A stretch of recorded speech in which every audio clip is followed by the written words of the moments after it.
দীপালি দেবীর পরিবার বেশ বড় ছিল। সংসারে দুই ছেলে শুভাশিস ও দেবাশিস, বৌমা চামেলি, নাতনি টুকাই, স্বামী রতনবাবু। সব মিলিয়ে বেশ সুখের সংসার। এখন ছোট বৌমা সঙ্গীতা আসার অপেক্ষা। বিয়ের জন্য তোড়জোড় চলছে, কিন্তু সবকিছুতেই রতনবাবু যেন একটু আনমনা। কারণ বলতে গেলে তিনি একদিন এই বাড়ি চালিয়েছেন।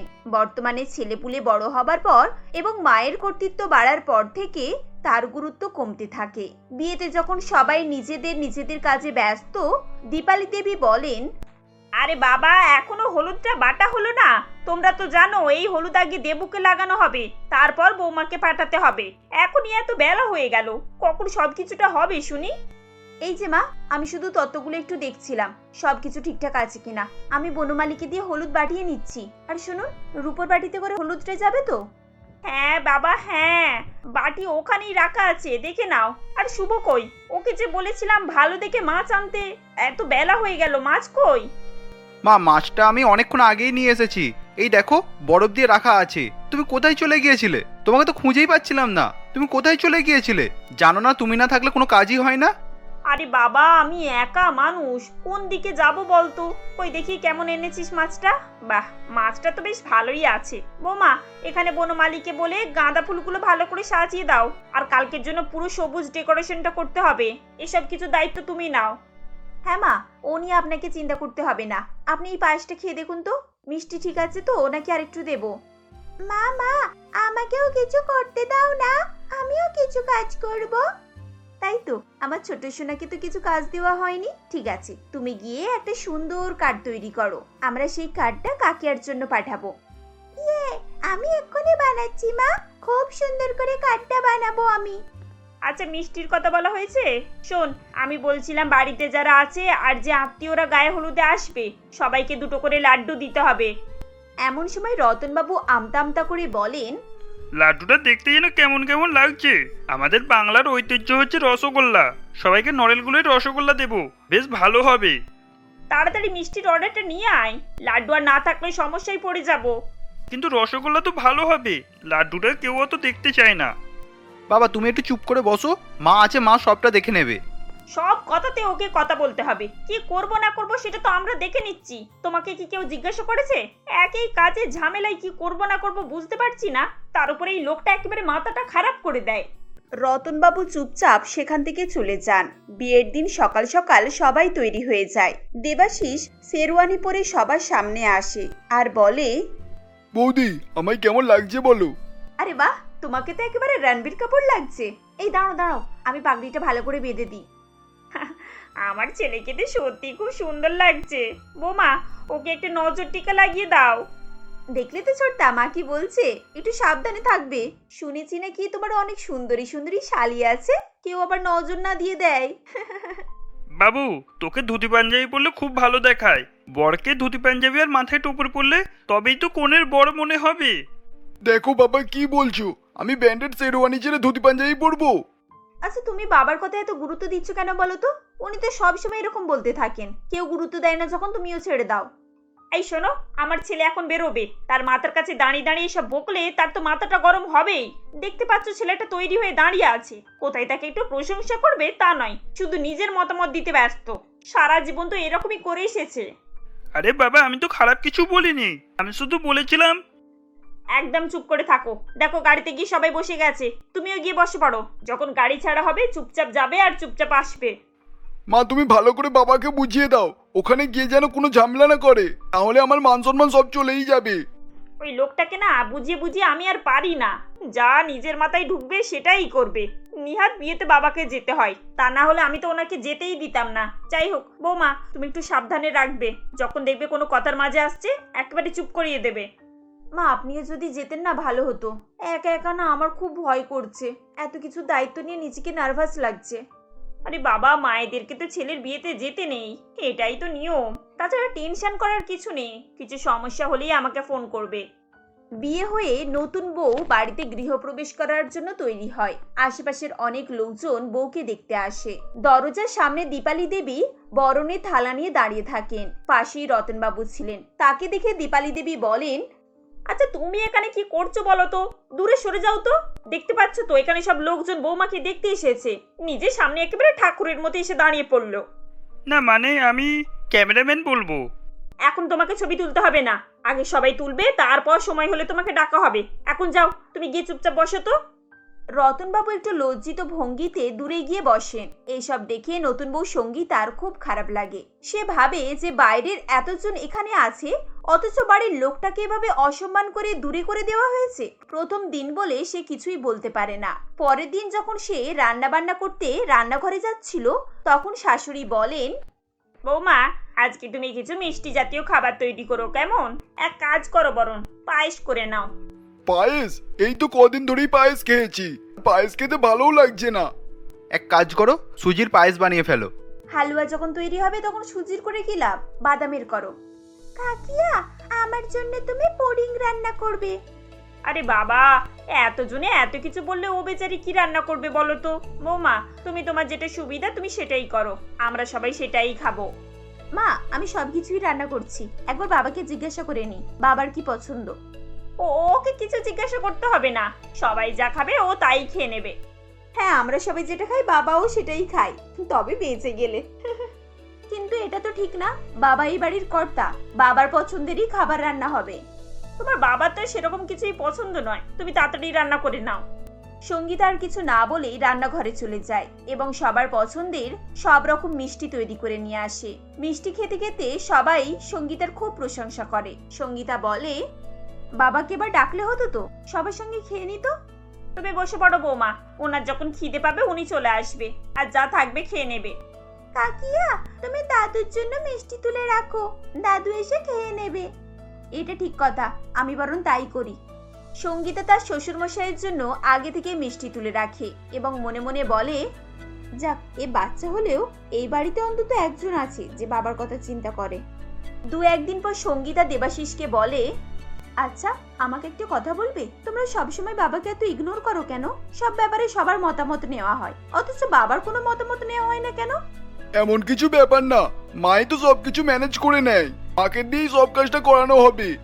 ম্যানেজ করেন কারণ বাবাকে কখনো কিছু দায়িত্ব দেওয়া হয়নি। আমি তো প্রথম দিন থেকে দেখে আসছি, সেদিন আমার গৃহপ্রবেশের সময় মা বাবাকে সবার সামনে অপমান করলো। ওখানে বাইরের কত লোক ছিল, সবাই কি ভাবছিল বলো তো? আরে বাবা, সবাই কি ভাবছে সেটা নিয়ে তুমি কেন ভাবছো? আচ্ছা ঠিক আছে, তুমি এ নিয়ে এত চিন্তা করো না, এখানে থাকতে থাকতে সবকিছু শিখে যাবে। আমার বাবাকে আমি ভালো করে জানি সে কি রকম। বাবা কেমন সেটার থেকে বেশি গুরুত্বপূর্ণ হলো তোমরা তাকে কেমন ভাবে দেখছো। ঠিক আছে বাবা, তুমি যেটা বলবে সেটাই ঠিক। আচ্ছা ঠিক আছে, তুমি একটু ভালো করে শান্ত হয়ে ঘুমাও, সারাদিন অনেক পরিশ্রম করেছো। এভাবে তুমি আমাকে এড়িয়ে গেলে চলবে না, প্লিজ আমাকে একটু হেল্প করো। দিনের পর দিন বাবার এই অসম্মান আমি মেনে নিতে পারবো না। যতই যাই হোক, উনি তোমার গুরুজন, এভাবে ওনাকে তোমরা অপমান বা অসম্মান করতে পারো না। বেশ, তাই হবে। তবে একটা কথা, মা হচ্ছে এবাড়ির গার্জেন, মায়ের কথা সবার আগে। এভাবেই বলে দেবাশিস শুয়ে পড়ে। পরের দিন সঙ্গীতার মা রাধা দেবী তাকে ফোন করে। হ্যালো সঙ্গীতা, কেমন আছিস রে? কোনো সমস্যা হয়নি তো? তোর বাবা তো মাথা খারাপ করে দিচ্ছে, বলছে একবার মেয়েকে দেখে আসবো। আমি বলি তোমার মেয়ে, তুমি যা ভালো বোঝো তাই করো। হ্যাঁ মা, তোমরা একদিন এসো, ঘুরে যাবে। আমি এখানে ভালোই আছি, তোমরা এলে আরো ভালো লাগবে। আচ্ছা ঠিক আছে, তোর বাবাকে জিজ্ঞেস করি, উনি যদি ছুটি নিতে পারেন তাহলে দুজনে মিলে একদিন ঘুরে আসবো। আচ্ছা মা, আমাদের বাড়িতে যেরকম নিয়ম সেরকম এখানে কেন নয়? ধরো তুমি প্রত্যেকটা কথাই বাবার মতামত নাও, বাবাও তোমার মতামতের সম্মান করে, কিন্তু তাও বাবার মতামত ছাড়া তো আমরা কোনো কাজই করতে পারি না, মানে অসম্পূর্ণ লাগে। কিন্তু এখানে তো সেরকম হয় না মা, এখানে ওর বাবাকে কেউ গুরুত্বই দেয় না, এমনকি ও নিজেও বাবার কোনো কথাই শোনে না। এটা আমার খুব খারাপ লাগে মা। আমার তো এখানে কিছু বলা চলে না মা, তবে এটা করা উচিত না। বাড়ির গার্জেনকে সবসময় সম্মান করতে হয় আর গুরুত্ব দিতে হয়। এখন তুই ওখানে গেছিস, তুই নিজের মতো করে পরিস্থিতিটাকে সামলে নে। শোন, তুই যদি সবাইকে বুঝিয়ে বলতে পারিস তাহলে আমার বিশ্বাস সবাই নিশ্চয়ই বুঝবে। ফোন রাখার পর সঙ্গীতা মনে মনে চিন্তা করে যে কিভাবে সে তার শ্বশুরমশাইয়ের মান সম্মান বজায় রাখবে। অনেক চিন্তা ভাবনা করার পর তার মাথায় একটি বুদ্ধি আসে। সে টুকাইকে ডেকে বলে, আমার একটা কথা শুনবে? তাহলে আমি তোমার পছন্দের মিষ্টি তৈরি করে খাওয়াবো। কি কথা কাকিয়া? আমি তো তোমার সব কথা শুনি, তুমি মিষ্টি না দিলেও শুনবো। ওরে বাবা, আমার মিষ্টি শোনা। তাহলে শোনো, এভাবেই সঙ্গীতা টুকাইয়ের কানে কানে কিছু কথা বলে। টুকাই তাতে রাজি হয়। সন্ধ্যাবেলায় যখন টুকাইয়ের বাবা অফিস থেকে ফিরে আসে, টুকাই, কই আমার ছোট্ট সোনাটা, এদিকে এসো। আমি এখন যেতে পারবো না, এখন আমি বিজি আছি। এ কি কথা টুকাই, বাবা ডাকছে না? তাড়াতাড়ি এসো। আমি যাব না বলছি তো। কেমন অভ্যেস হয়েছে দেখেছো? টুকাই, বাবা ডাকছে তো, তাড়াতাড়ি এসো, আমি গেলে কিন্তু খুব পিটুনি দেব। এমন সময় সঙ্গীতা ফোন কানে নিয়ে সেখানে আসে। দিদি, তোমার ছোটদা অফিস থেকে আসার সময় খাবার নিয়ে আসবে বলছে। কে কি খাবে একটু বলে দাও না। বাবা, আপনি কি খাবেন? ও আবার আলাদা কি খাবে? সবাই যেটা খাবে তার থেকে কিছু না কিছু নিয়ে খেয়ে নেবে। তুমি বাকিদেরকে জিজ্ঞেস করো, আর আমার জন্য ধোসা আনতে বলবে। আমি তো রোল খাবো। আমি বার্গার খাবো। আর দাদা কি খাবেন? বাবা আবার কি খাবে? সবাই যা খাবে বাবাও সেটাই খেয়ে নেবে। দেখেছো দেখেছো, খালি মেয়ের সাহস। দেখো, তুমি এখন বলছিলে, এবার শোনো, মেয়ের কথা শোনো। টুকাই, তোমার বড্ড বেশি সাহস হয়ে গেছে না? এ তোমাকে এভাবে কথা বলতে শিখিয়েছে শুনি? আমি তো তোমাদেরকে দেখেই শিখেছি বাবা।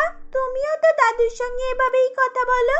এই তো এক্ষুনি ঠাম্মি বললো ও আবার আলাদা কি খাবে, সবাই যা খাবে তাই একটু খেয়ে নেবে, তাই তো আমিও এরকম বললাম। টুকাইয়ের কথা শুনে সবাই কিছুক্ষণের জন্য চুপ করে যায়। সুভাষিস বুঝতে পারে যে তার আচরণ ধীরে ধীরে তার মেয়ে শিখছে এবং সে তার বাবার সঙ্গে কিভাবে আচরণ করে আর তার সেটা কতটা খারাপ লাগে। এতদিন পরে সে সেটা অনুভব করতে পারছে। আমি রুমে যাচ্ছি, খিদে পেলে আমি খেয়ে নেব। সুভাষিস ঘরের মধ্যে চলে যায় এবং চিন্তা ভাবনা করতে থাকে। এরপর তার মধ্যে ধীরে ধীরে পরিবর্তন আসতে শুরু করে। এদিকে একদিন দীপালি দেবী রতনবাবুকে বলেন, ও হ্যালো, কোথায় চললে? যাও, ছাদ থেকে কিছু কাপড়গুলো নিয়ে এসো। এই কথা শুনে সঙ্গীতা দেবাশিসকে বলে, ও হ্যালো, কোথায় চললে? কিচেন থেকে আমার জন্য জুস নিয়ে আসো। হ্যাঁ হ্যাঁ, আমি এক্ষুনি আসছি। ছোট বৌমা, তুমি বাবুর সঙ্গে কিভাবে কথা বলছো? স্বামীর সাথে কিভাবে সম্মান দিয়ে ভদ্রভাবে কথা বলতে হয় সেটা জানো না? আর তুইও বইয়ের কথা শুনে অমনি হ্যাঁ হ্যাঁ করে রান্নাঘরে চলে যাচ্ছিস। সে কি মা, আপনি তো এক্ষুনি বাবার সঙ্গে এরকম করেই কথা বললেন। আমি তো আপনার থেকেই শিখলাম। আরে আমি বাবার কাছ থেকে শিখেছি কিভাবে হ্যাঁ হ্যাঁ বলে কাজটা করিয়ে নিতে হয়। এইসব কথা শুনে দীপালি দেবী কি বলবেন না কিছুই খুঁজে পাচ্ছিলেন না। কিছুক্ষণ পর রতনবাবু ফিরে এসে বলেন, এই নাও কাপড় এনেছি, এগুলো ভাঁজ করে রেখে দেবো। না না থাক, আমি ভাঁজ করে নেব, তুমি এখন একটু বসো। এভাবেই দীপালি দেবীও তার উচিত শিক্ষা পেয়ে যান। দেখতে দেখতে সঙ্গীতা বাড়ির সকলকে পাল্টে ফেলে। এবার থেকে সবাই রতনবাবুকে সম্মান করে চলতো এবং রতনবাবুও বুঝতে পারেন সবকিছু নতুন বৌমার জন্যই হয়েছে। তিনিও তার নতুন বৌমার প্রতি অনেক কৃতজ্ঞ থাকেন। পিয়ালি দেবী তার 5 মেয়ে মিতা, শোভা, লতা, তুলি ও বিনাকে নিয়ে মন্দিরের বাইরে একটি লাইনে দাঁড়িয়েছিলেন। মন্দিরে খিচুড়ি বিলি করা হচ্ছিল। পিয়ালি দেবী ও তার একটি মেয়ে খিচুড়ি পায়। বাকি মেয়েরা খিচুড়ি নিতে যাচ্ছিল, ঠিক তখনই খিচুড়ি শেষ হয়ে যায়। পিয়ালি দেবী তার বাকি মেয়েদেরকে ডেকে নিয়ে বলেন, মা, তোরা সব এদিকে চলে আয়, ওখানে দাঁড়িয়ে আর লাভ নেই, খিচুড়ি শেষ হয়ে গেছে। মা, আমরা এবারে কি খাবো? আমাদের তো খুব খিদে পাচ্ছে। এই তো মা, আমার কাছে যা আছে তোরা এগুলোই ভাগাভাগি করে খা, এখন আমি আর কোথায় পাবো বল। এরপর সেই খিচুড়ি তারা ভাগাভাগি করে খায়।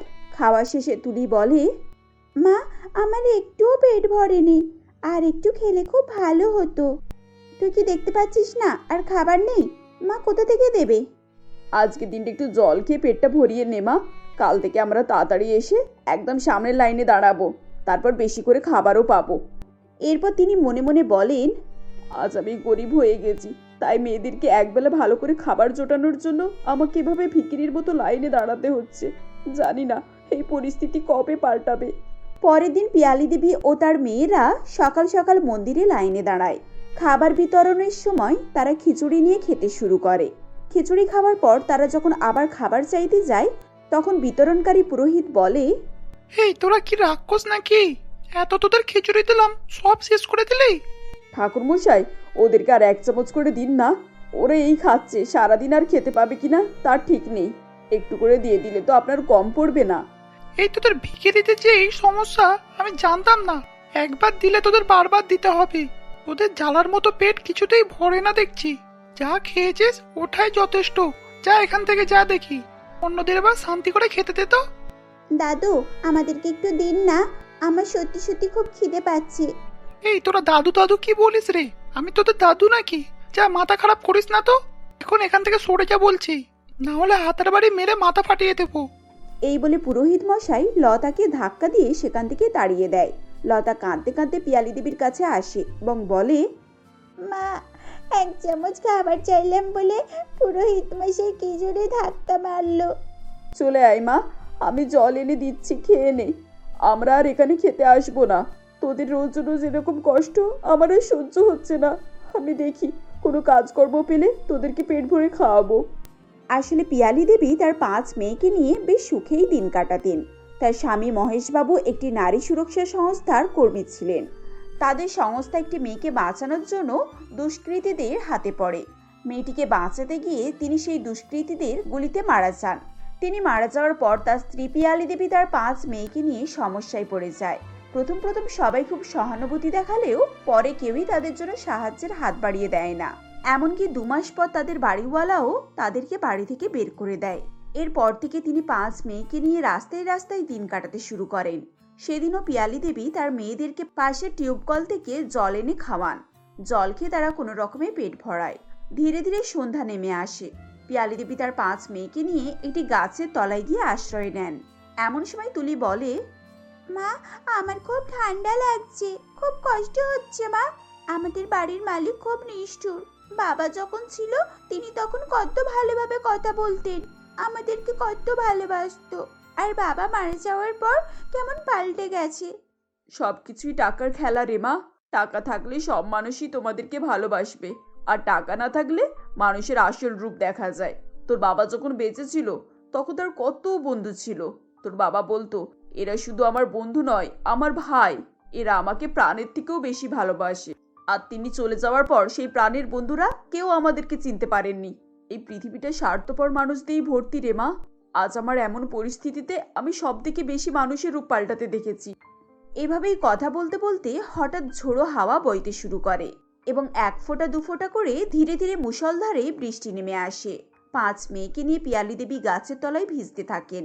এমন সময় ঠকঠক করে কাঁপতে কাঁপতে মিতা বলে, মা, এই যে বৃষ্টি শুরু হয়েছে, এই বৃষ্টি এখন আর থামবে বলে মনে হচ্ছে না। আমরা কি সারা রাত এভাবে কাকের মতো ভিজতে থাকবো? এরম করে তো থাকা যাচ্ছে না। না না, এখানে থাকলে হবে না, তোরা চল। আমি দেখি কাছে পিঠে কোথাও যদি একটু মাথা গোজার ঠাঁই পাই। এই বলে পিয়ালি দেবী তার 5 মেয়েকে নিয়ে রাস্তা দিয়ে হাঁটতে শুরু করেন। প্রায় 40 মিনিট হাঁটার পর তারা একটি গলির সামনে এসে দাঁড়ায়। সেখানে আশেপাশে প্রচুর আবর্জনা পড়েছিল, কিন্তু সেই আবর্জনার মাঝেই বড় বড় 2টো সিমেন্টের পাইপ ছিল। পিয়ালি দেবী তার 5 মেয়েকে সেই পাইপের কাছে নিয়ে গিয়ে বলেন, মা, তোরা একে একে করে এই পাইপের ভিতরে গিয়ে বস। আজকে রাতে এখানে ভালোভাবে কাটানো যাবে। এখানে একটুও বৃষ্টির ছাট আসছে না, ভেতরটা পুরো শুকনো হয়ে আছে। মায়ের কথা শুনে মেয়েরা সব ভেতরে গিয়ে বসে এবং আশ্চর্যের বিষয়, পাইপের ভেতরটা বেশ বড় এবং আরামের ছিল। 5 জনের বেশ ভালোভাবেই জায়গা হয়ে যায় এবং তারা সেখানে শুয়ে পড়ে। কিন্তু ভোরের দিকে ঠান্ডা বাড়তেই তাদের ঘুম ভাঙে এবং পিয়ালি দেবী লক্ষ্য করেন যে তার ছোট মেয়ে দুটির বেশ জ্বর হয়েছে। তখন তিনি আশেপাশের কাগজ জড়ো করে সেখানে আগুন জ্বালান। আগুনের তাপ পেয়ে তাদের কাঁপুনি একটু কমে।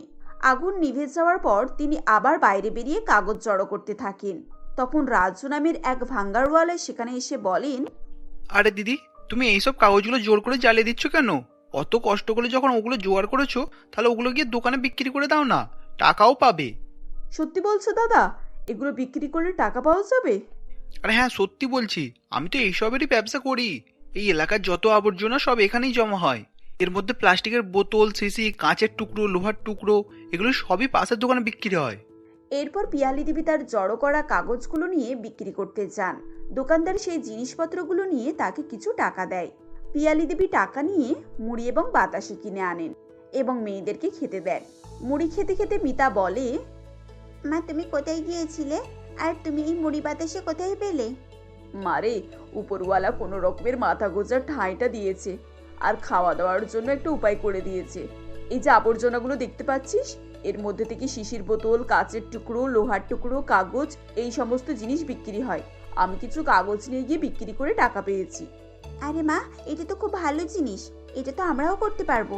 চলো মা, আমরাও তোমার সঙ্গে গিয়ে ওগুলো কুড়িয়ে জড়ো করবো। ঠিক আছে, তাহলে চল। শোভা, তুই তো ছোট বোনেদেরকে লক্ষ্য রাখিস মা। আমি মিতার লতাকে নিয়ে যাচ্ছি। এরপর পিয়ালি দেবী, মিতা এবং লতা সারাদিন ধরে আবর্জনা থেকে বিভিন্ন রকম জিনিসপত্র কুড়িয়ে জড়ো করতে থাকে। বিকেলে তারা সেগুলোকে বিক্রি করতে চলে যায় এবং বেশ কিছু টাকা পায়। সেদিন পিয়ালি দেবী চাল ডাল কিনে এনে বাড়িতে খিচুড়ি বানান এবং মেয়েরা পেট ভরে খাবার খায়। খাবার খেতে খেতে লতা বলে, মা, আজ কতদিন পরে এত ভালো করে খাবার খেলাম, পেট পুরো ভরে গেছে। হ্যাঁ মা, আজকে খুব ভালো খাওয়া হয়েছে, এতদিন পর যেন একটু স্বস্তি পাচ্ছি, আজ ঘুমটাও খুব ভালো হবে। এভাবেই দিন কাটতে থাকে।